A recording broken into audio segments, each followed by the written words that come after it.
I wanted to follow up with this because this is so foundational to the manipulations around how they have been selling this Russian narrative story. And this latest thing between both the content of the latest Intercept stories and the actual source stinks to high heaven and has no credibility whatsoever.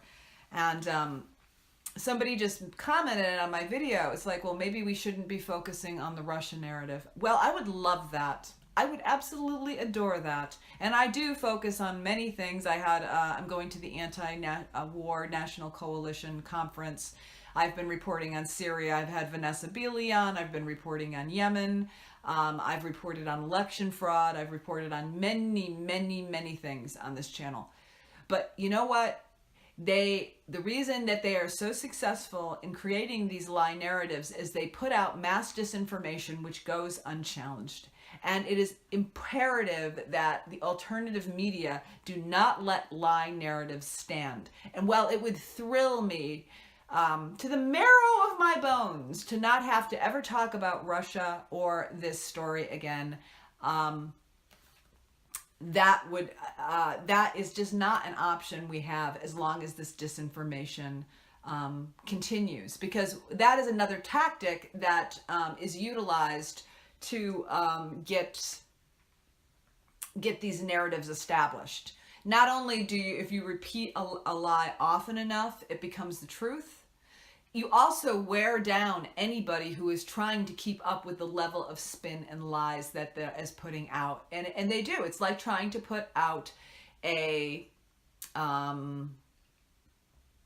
volcano with a fire extinguisher.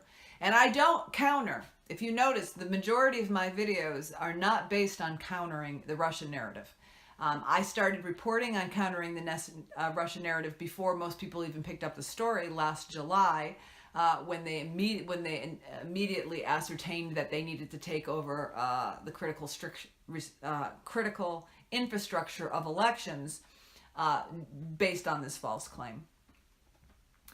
But I do periodically pick up important components of the story, and this one is particularly important to point out for several reasons. One, it points to the Intercept as being a propaganda parrot for false narratives and driving false narratives, just like other news media outlets. The Intercept has been a trusted source for many people because Glenn Greenwald has actually done some good reporting, especially around Russia and his work on Edward Snowden. The Intercept has descended into something that is now pretty much, except for a very few occasional stories from Lee Fang and some good reporting that remains from Greenwald, it's a garbage site. And it is important to point out when the Intercept, which is trusted, is engaging and actively participating and in putting out this kind of propaganda.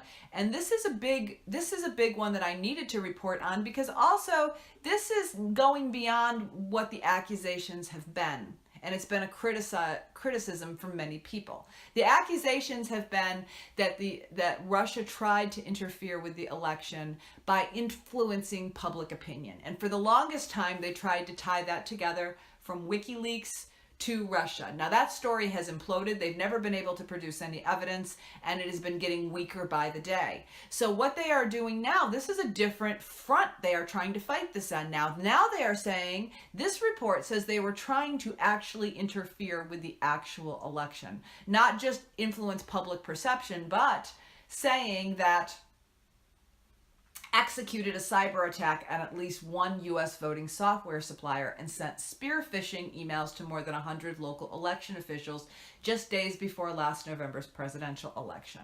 Now, that is a very weak charge.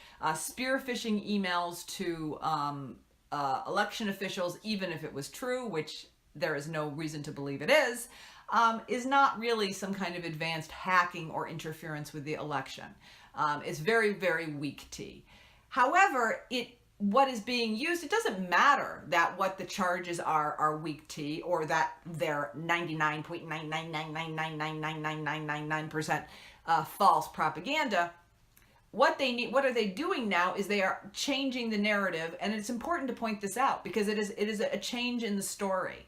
It is a change in how they are selling it to America, that there's actual election interference, which half the American people believed anyways, because they just hear Russia and elections and they think something deeper went on anyways. So it's another front and another layer in the disinformation campaign. And we cannot, whether or not my reporting on this ultimately changes the mass tide of perception or not, and I'm under no delusion that my channel with only 40,000 subscribers can do that. I really do believe that it is important just to put on the record for the documentation for anybody who would seek out the information an alternative narrative that challenges these lies, because they count on people just becoming worn down and exhausted from it. And I will not be quiet about it, especially since the Russia narrative has been used for such nefarious purposes, which is to cover up the actual fraud that was committed against the citizens of the American people and the electorate and the Democratic constituents, specifically through mass fraud during the Democratic primary election. It is also being used to advance unnecessary illegal war. It is being used to create Russia as the new threat, and it is being used to discredit legitimate challenges to these lie neo-McCarthy stories, to not only label alternative media as fake news, it is being used. That is a very slippery slope, because when you talk about putting what can define fake news under the Countering Disinformation Intelligence Act, Propaganda Act of 2017, and you give the State Department and you give the Defense Department the ability to finger people and call them fake news when they're reporting truth against their lies, that very easily can translate into a national security issue and a terrorism charge against those who speak out. And that is a very common tactic for this government to use, because what they do is anybody who they will smear anybody, and they will use a security threat to stop and silence opposition. So we do not have the luxury of being quiet about this story. And in fact, so if anybody who is saying, what is important about reporting on this story is about using this story to illustrate a much larger point than this one instance of propaganda and this one instance of manipulation.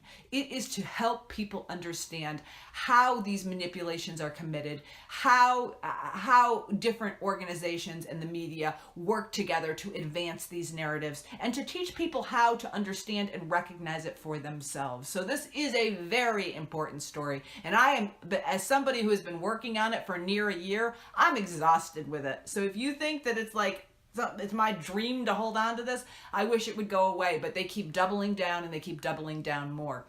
And in the meantime, actual election fraud has never been addressed. So that is why I'm following up, and that is why I'm putting out this document. It is absolutely obscene. These are psy-ops and propaganda being used against the American people, and it is abusive, and it must end. And to the Intercept, shame on you so frigging hard. This is sloppy, this is obvious, and if you think you're some kind of fantastic news organization and you're putting anything over on people, well, maybe. But there's a lot of us who know what a joke you've just become. All right. As always, this is Debbie, the Sane Progressive. You guys stay sane, and peace out.